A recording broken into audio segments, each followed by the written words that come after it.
ce serait formidable.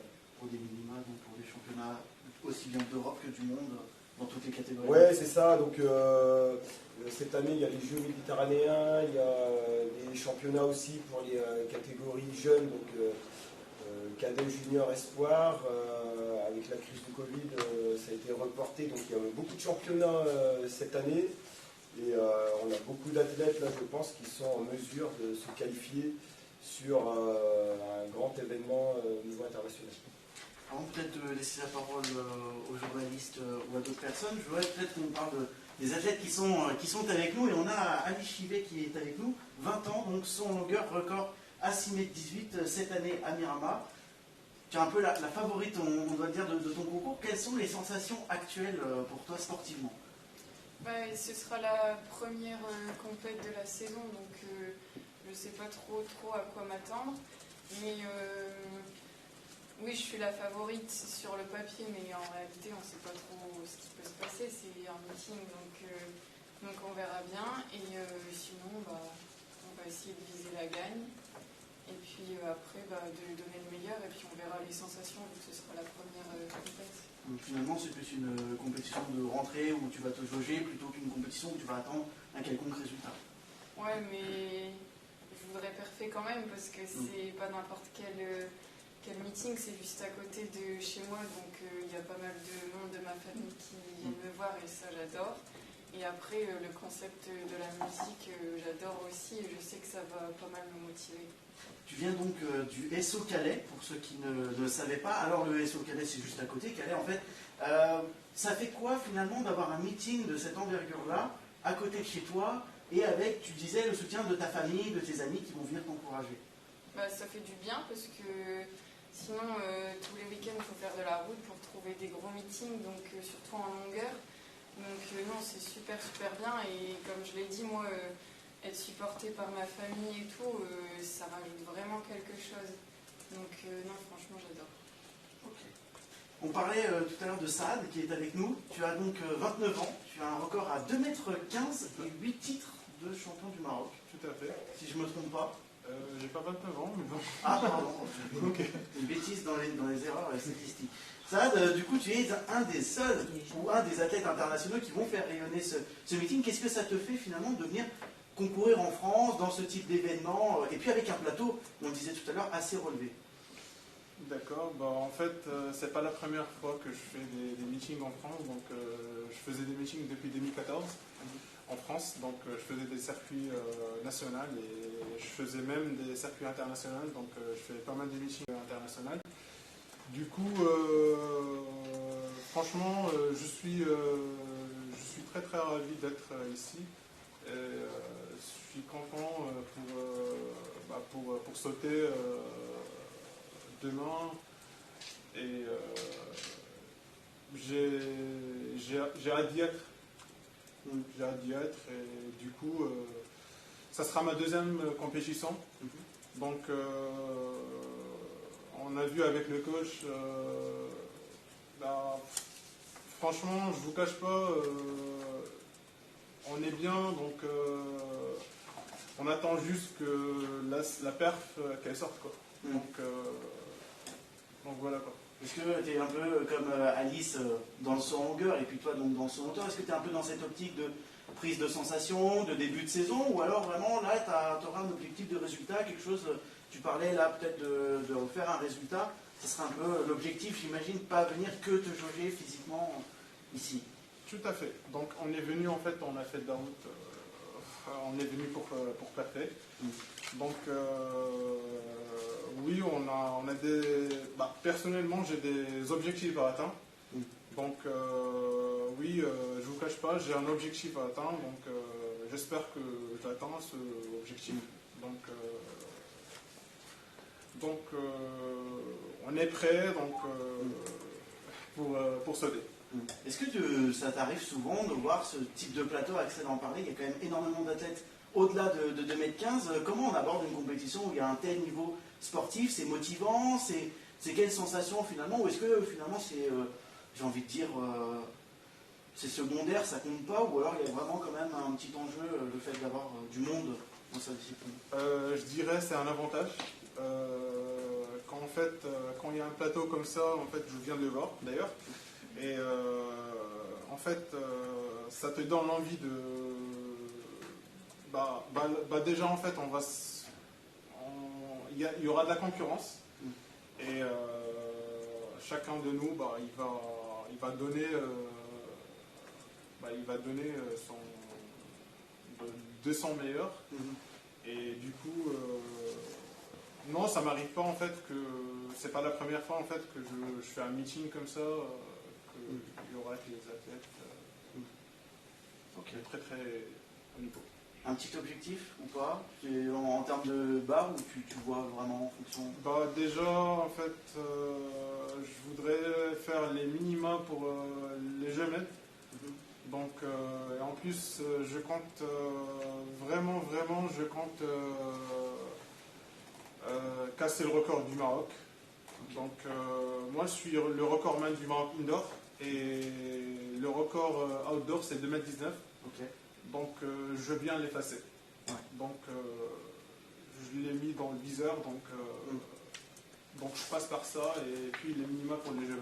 Qui sont à combien les minima pour les jeux? C'est 2,21 m. Et là, toi, actuellement, ton record, c'est 2,15 m. Ouais, c'est 2 m. En fait, 2,16 m en l'entraînement, mais officiel, c'est 2,15 m. Peut-être transformer ce qu'on voit à l'entraînement en officiel. Pour 1 cm, on dira, on peut peut-être aller viser plus haut. Merci beaucoup, Sad. On a Sébastien Michaud qui est avec nous. Alors, toi, tu es champion de France élite 2020 et 2022, si je ne me trompe pas. 21 et 22 en salle. 22 en salle, à Miramar. C'est ça. Voilà. Les 2 années de suite. On peut dire que c'est un début de saison pour toi qui a été idyllique. Enfin, ce titre de champion de France, c'est toujours bien d'avoir ça dans son palmarès. Bien sûr. Alors, la saison a été très compliquée, hivernale. J'ai juste fait un 2,19 et au championnat de France, entre guillemets, je ne sais pas pourquoi la perf est sortie ce jour-là, mais bon, je ne veux pas savoir, c'est parfait. Mais sinon, la saison a été relativement compliquée, donc le titre n'a pas été facile et rien n'a été acquis jusqu'au bout. Est-ce que ça va être quoi là? Tu disais que tu avais vécu une saison hivernale un petit peu compliquée, où tu as sorti la perf au bon moment finalement. Là, c'est un peu le début de saison, finalement, d'été. Ça va être quoi un peu tes ambitions ici?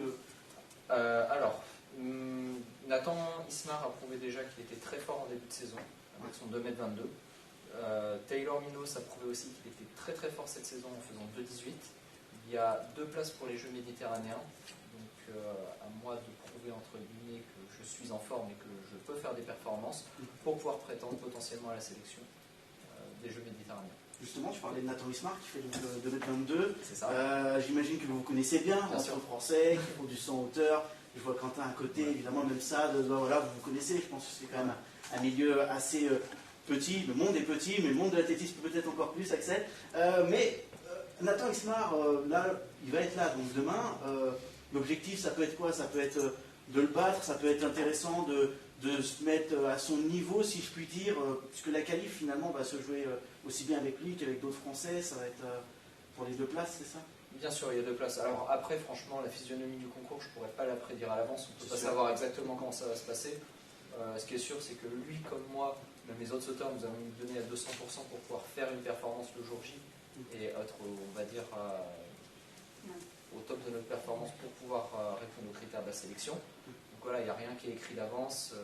Ça se trouve, Nathan peut gagner, battre son record, et moi inversement. On ne sait pas ce qui peut se passer le jour J, mais au moins on va se donner à 200% pour pouvoir prétendre à un niveau de performance quand même décent. C'est pas la première fois que j'entends parler des Jeux méditerranéens. En quoi c'est un bel objectif? C'est une compétition qui est moins médiatisée que d'autres jeux. On peut penser aux Jeux européens dans d'autres disciplines, aux Jeux olympiques évidemment. Mais les Jeux méditerranéens, en quoi c'est un bel objectif pour un athlète comme toi, comme ça, et comme tant d'autres? Pourquoi les Jeux méditerranéens, ça fait partie d'un calendrier, d'un objectif prioritaire, si je puis dire? À titre personnel, déjà, je pense qu'à mon avis, c'est une compétition qu'il faut faire en tant qu'athlète. C'est une sélection quand même qui est organisée par la Fédération française d'athlétisme et par la même occasion le CNOSF, donc quand même par le comité olympique. Donc je pense que c'est un bon passage et une bonne transition en vue des objectifs qu'on peut avoir par exemple potentiellement sur Paris 2024 ou les JO 2028. Paris 2024, j'imagine que c'est un objectif pour toi. Bien entendu, il va falloir monter le niveau quand même, c'est l'objectif. On travaille dur à l'entraînement avec le coach pour ça, sachant que j'ai un sprint partner avec moi qui est très très bon, donc qui me pousse au meilleur. Donc voilà, maintenant balle dans mon camp. Donc on va faire les choses bien pour pouvoir justement potentiellement. Saad aussi, Paris 2024. Oui, c'est l'objectif principal. Et pour ça, en fait, c'est l'objectif principal et pour ça, je suis venu m'installer définitivement ici en France. Là, je suis m'installer sur Poitiers. Okay. Avant, je faisais des allers-retours, mais là, j'ai fixé un objectif pour faire les JO de 2024. Donc, je me suis dit, je m'installerai définitivement en France pour préparer les Jeux. Je me permets de revenir sur ça, mais c'est intéressant ce que tu dis, tu t'es installé définitivement en France. Qu'est-ce que tu as trouvé de plus par rapport à un autre endroit? Qu'est-ce qui t'a convaincu de te dire, tiens, je m'installe définitivement, c'est là que je vais m'entraîner, que je vais vivre, et avec des objectifs en ligne de mire? Qu'est-ce qui t'a convaincu? Alors, quand j'étais chez moi, je m'entraînais tout seul. Je m'entraînais tout seul, c'était moi-même le coach. Donc je faisais moi-même mon programme d'entraînement. Je faisais tout moi-même. Donc à certains niveaux, en fait, si tu n'as pas de coach, on ne pourra pas en fait monter, on ne pourra pas s'améliorer. Donc moi, j'ai fait mes 2,15 m tout seul, d'accord. Et si vraiment je compte sauter 2,30, 2,35, là, en fait, moi ce que je me dis toujours, un coach, c'est un miroir. Donc c'est lui qui voit tout. Donc déjà en fait de 1, j'avais pas de coach. Donc dès que j'ai trouvé un coach, je me suis dit déjà de 1 c'est un coach, de 2 le staff médical. Et comme disait tout à l'heure mon coach, là on est, je suis dans le pôle à Poitiers. Donc je suis bien entouré, j'ai un coach, j'ai un partenaire, Sébastien Michaud, donc on se tire pendant les entraînements. Je l'encourage, il m'encourage, donc je m'entends bien avec lui aussi il s'entend bien avec moi, donc déjà ça c'est déjà bien. Et puis voilà, donc on travaille dur et il n'y a pas de raison que ça ne paye pas. Il n'y a pas de raison. Tu t'entraînes au Krebs de Poitiers, c'est ça? Ou du côté du Krebs ou dans une entité à part à Poitiers? En fait, on fait des séances au Krebs et on fait des séances au stade de Poitiers. Ok, très bien. Merci Sam, merci Sébastien. Merci on va terminer avec Quentin, peut-être avant de laisser la parole à d'autres personnes. Alors Quentin, toi, tu as une particularité, c'est que tu es le local de l'étape. La première question qui peut me venir à l'esprit, si tant est qu'elle est peut-être un petit peu bête, c'est qu'est-ce que ça fait d'avoir un tel événement, mais vraiment à la maison? Alice, c'est pas très loin géographiquement, mais toi, c'est vraiment chez toi. Il y aura tout le monde, le soutien, la famille, les amis, les bénévoles. Comment on ressent ça finalement? Ça fait quand même un peu bizarre parce que il n'y a jamais vraiment eu de meeting comme ça à Gravelines, donc je ne m'attends pas à avoir une densité à ce point-là et d'être encouragé peut-être par autant de personnes en même temps. Parce que j'ai l'habitude, moi vu que je suis un petit peu timide, j'ai souvent l'habitude d'avoir un comité réduit autour de moi. Ça se voit pas que tu es timide. Ouais. Mais ouais, donc du coup j'ai pas vraiment l'habitude d'avoir autant de personnes autour de moi pour m'encourager, donc avec un peu de chance ça va me pousser vers le haut. Il y a un gros plateau, on en parlait. L'enjeu il est là aussi, c'est que tu joues à la maison, mais tu joues pas avec n'importe qui. Les gens à côté de toi sont assez costauds. C'est quoi, tu le vois comment toi ce plateau? C'est un défi sportif, c'est aussi encourageant de se dire que, entre guillemets, on voit des modèles autour de nous, des gens qui peuvent peut-être inspirer d'une certaine façon. Comment tu vois ça toi? Pour moi c'est motivant parce que je sais que si je suis à mon maximum, c'est pas des personnes qui sont très loin de moi, désolé de le dire. Parce qu'actuellement j'ai les meilleures sensations que j'ai eues depuis quelques années. Donc c'est pour ça que je suis même content qu'il soit là, parce que ça va peut-être me permettre vraiment de me motiver et de faire la performance que je recherche depuis cet hiver et depuis quelques temps. Ouais. L'objectif, c'est d'aller chercher le record personnel? J'ai pas vraiment d'objectif particulier, je veux juste ne pas me mettre de pression et enchaîner les barres et aller le plus haut possible. Parce que je sais que récemment la pression ça m'a un peu causé de diminuer un peu la qualité de mes sauts. Donc si possible j'aimerais ne pas du tout me prendre de pression. Même si ça va être difficile et que le niveau du plateau et tous les encouragements qu'il y aura. Okay. Je rebondis sur Alice, parce qu'il parle d'un sujet intéressant, c'est la pression. Comment on gère la pression sur un meeting, si tant est meeting national à Thèbes, où les sauts sont labellisés, c'est-à-dire que ton épreuve est reconnue par la fédération. Comment on gère une pression, un stress éventuel, surtout au saut, il faut énormément de concentration pour ne pas se rater tout simplement, pas mordre par exemple, et puis surtout être dans sa bulle. Moi, c'est tout ou rien. Aux espoirs, par exemple, j'avais une certaine pression, vu que j'ai eu le titre l'année dernière, là, je devais prouver, entre guillemets. Du coup, là, j'avais une certaine pression et je sais pas, j'avais vraiment peur. C'était la première fois que je ressentais ça et au final, j'étais fière de moi parce que j'ai réussi à gérer tout ça, vu que j'ai fait deuxième. Et après, par contre, par exemple, aux élites, où là j'étais beaucoup moins concentrée et moins dans ma bulle, ça m'a pas porté chance. Ouais. Donc c'est vraiment qui tout double. Et demain, par contre, je me mets vraiment aucune pression. Et je sais pas. Après, ça dépend tout le temps du plateau aussi qu'il y a. Et je sais pas. Championne de France U23 donc en 2021, on le rappelle. Est-ce que quand on gagne un titre de cette envergure-là, c'est pas rien, on change d'un peu de dimension?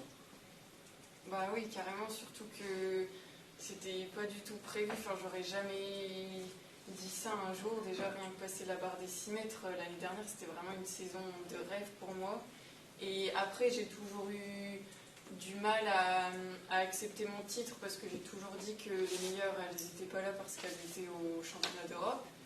Mais après, ça s'est fait ce jour-là, c'était ce jour-là, donc c'est tout. Faut quand même que je sois fière de moi d'avoir ce titre. Et c'est pour ça que, par contre, cet hiver, j'avais cette pression-là parce que il y avait vraiment tout le monde. Donc, et c'est pour ça que ça m'a rassurée de finir deuxième. D'accord, ok. Axel, justement, toi, tu as été l'entraîneur d'un triple sauteur qui sera là demain, Kevin Drilla. Tu connais, j'imagine, la gestion de la pression, la gestion des émotions sur un événement comme celui-là, les championnats de France et plein d'autres. Comment, toi, en tant que coach, quel mot tu tiens de ta bouche pour rassurer ton athlète et le mettre en confiance et puis finalement essayer d'évacuer le plus possible cette pression? Je pense qu'en tant qu'entraîneur, on doit toujours essayer de trouver le juste milieu. Donc un athlète qui est trop stressé, on va plutôt justement temporiser, essayer de relativiser un petit peu l'événement. Par contre, un athlète qui va être trop détendu, au contraire, il faut réussir à le mettre dans sa bulle, à faire en sorte qu'il se concentre un minimum. Après, ça reste que du sport, hein, donc certes, c'est des athlètes qui donnent tout quotidiennement. Et ensuite, je dirais qu'il faut avoir la capacité de s'adapter aux spécificités de l'athlète. Tous les athlètes ne réagissent pas pareil au stress. Moi, c'est quelque chose que j'ai trouvé extraordinaire chez Kevin, c'est que c'est quelqu'un qui ne se donne jamais une seule excuse, qui n'a jamais de problème le jour J, qui réussit même quand la pression est à son comble, à se sublimer plutôt qu'à subir l'événement. Pour un entraîneur, il n'y a pas énormément de choses à faire. Voilà. Après, l'idée, c'est de ne pas rajouter une couche, parce que parfois l'entraîneur se donne aussi tellement d'enjeux par rapport à lui-même, pour sa renommée en tant qu'entraîneur, ça, inconsciemment, ça peut aussi donner une pression supplémentaire à l'athlète. Et je pense que quand l'athlète sent que l'entraîneur est serein, déjà, ça lui donne une petite dose de sérénité. Okay. Sébastien, toi, tu es chez Champion de France récemment en salle. Comment, finalement, c'est des championnats de France, c'est un des plus gros événements, si ce n'est le plus gros événement national, surtout dans certaines disciplines. Il y a du public, il y a de l'ambiance, on est dans un super lieu. On parlait tout à l'heure de changement de dimension, surtout qu'Alice était très jeune, et là c'est peut-être un cap passé de l'espoir à professionnel senior. Toi, dans ton cas, est-ce que c'est quoi l'émotion? Comment on vit un titre? Est-ce qu'on se dit c'est bien, c'est l'objectif qui est rempli, ou il y a vraiment une sensation un petit peu spéciale du fait d'éléments extérieurs comme le public, l'enjeu, etc. Pour répondre à ta question en plusieurs parties, déjà le public, disons que j'arrive à me transcender avec, donc qu'il soit là, c'est un plus pour moi personnellement. Après, s'il n'y a pas de public, ça m'est déjà arrivé de faire des performances sans, entre guillemets. Donc à partir du moment où il y a l'aspect compétitif, l'enjeu derrière tout ça, quoi qu'il arrive, dans ma tête, il faut que je fasse une performance. Voilà. Donc après, ça vient ou ça vient pas. Bien sûr, il y a des jours où il y a des contre-perfs. Mais globalement, avec la préparation qu'on met avec mon entraîneur, ça se passe plutôt bien. Après, les titres, une émotion particulière, oui. Je pense pour mon premier titre chez les jeunes que j'ai eu, avec toi, qu'on a partagé, de vice et lui de champion de France, en espoir, mon premier titre de champion de France, et en élite. Après les autres, oui, ça fait toujours quelque chose de spécial. Mais là, ce qui serait beaucoup plus intéressant maintenant, c'est la performance. C'est-à-dire donner une dimension supplémentaire à ma médaille. Okay. Alors toi, Saad, quand on est... je te laisse te servir, t'en fais pas. Quand on est multiple champion du Maroc comme toi, on surpasse un petit peu sa discipline au niveau national. Comment, à chaque fois que tu fais un championnat national, comment tu arrives à te dire, tiens, j'y retourne, peut-être pour aller du coup rechercher de nouveau le titre? C'est quoi un peu le sentiment, pour pas dégrader les adversaires, mais il y a une sorte de sentiment de domination, on peut le dire, sur le papier. Comment toi tu vis ça, de dominer un petit peu sur le papier la discipline au Maroc, ce qui est plutôt louable pour toi?